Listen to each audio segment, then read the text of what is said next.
Tembakau membutuhkan kondisi tertentu agar dapat tumbuh optimal.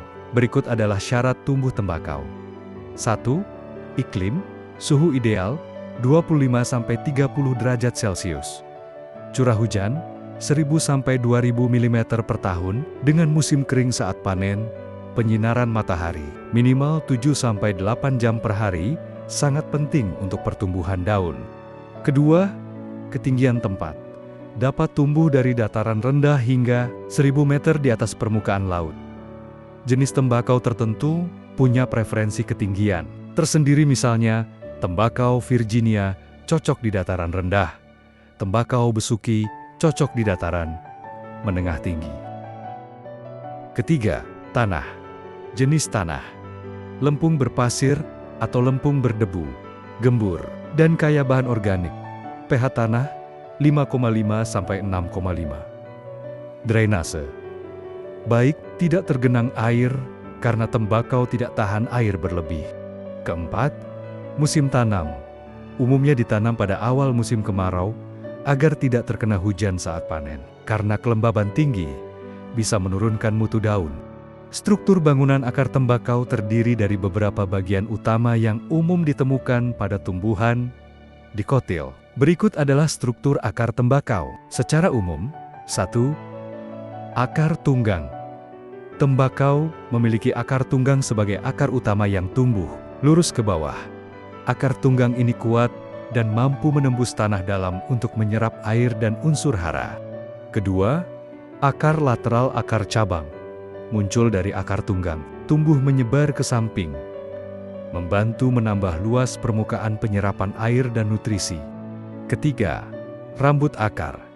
Struktur halus yang muncul dari epidermis. Akar berfungsi untuk menyerap air dan mineral dari tanah. Keempat, zona pertumbuhan akar terdiri dari beberapa bagian. Tudung akar melindungi ujung akar saat menembus tanah. Zona pembelahan sel di belakang tudung akar. Tempat pembelahan sel aktif. Zona pemanjangan, sel-sel memanjang, menyebabkan akar tumbuh ke bawah. Zona diferensiasi. Sel mulai berdiferensiasi menjadi berbagai jaringan akar seperti xilem dan phloem.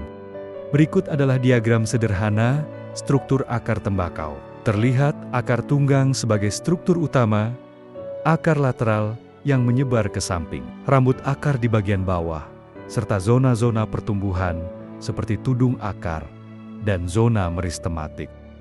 Unsur hara mikro yang berperan penting dalam pembentukan nikotin pada tanaman tembakau. Maka ada beberapa unsur yang punya peran khusus dalam sintesis nikotin, yaitu pertama, boran, mendukung metabolisme sel dan transport gula, serta hormon, terlibat dalam proses pembelahan sel dan pembentukan jaringan aktif, termasuk akar di mana nikotin banyak diproduksi. Kedua, zat besi. Katalis untuk banyak enzim dalam proses respirasi dan fotosintesis. Penting untuk sintesis senyawa nitrogen kompleks, termasuk alkaloid seperti nikotin. Ketiga, zinc.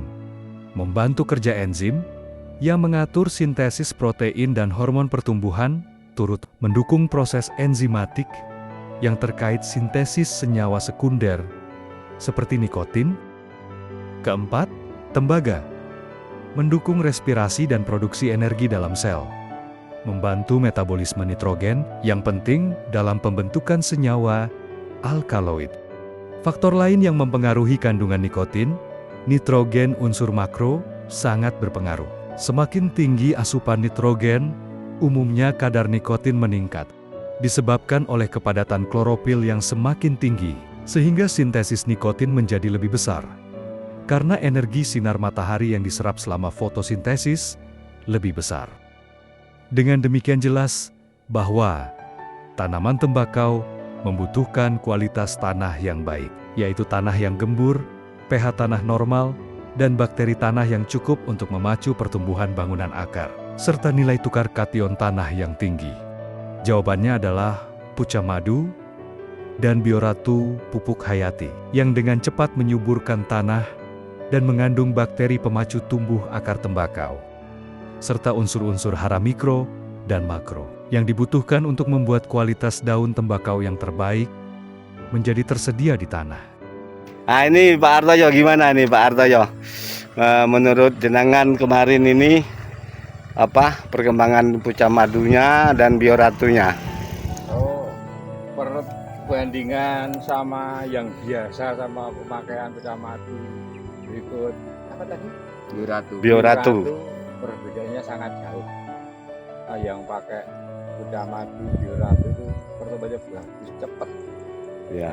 Pertumbuhan cepat, terus penggunaan pupuk ya agak-agak mirip lah, sedikit pupuk lebih kimia. sedikit. Ya. Sedangkan fungsinya apa tadi, pucah madu sama Bioratu. bioratu itu kan menguraikan, menyediakan makanan yang siap saji. Ya. Jadinya ya cepat, pertumbuhannya cepat, ya gitu aja.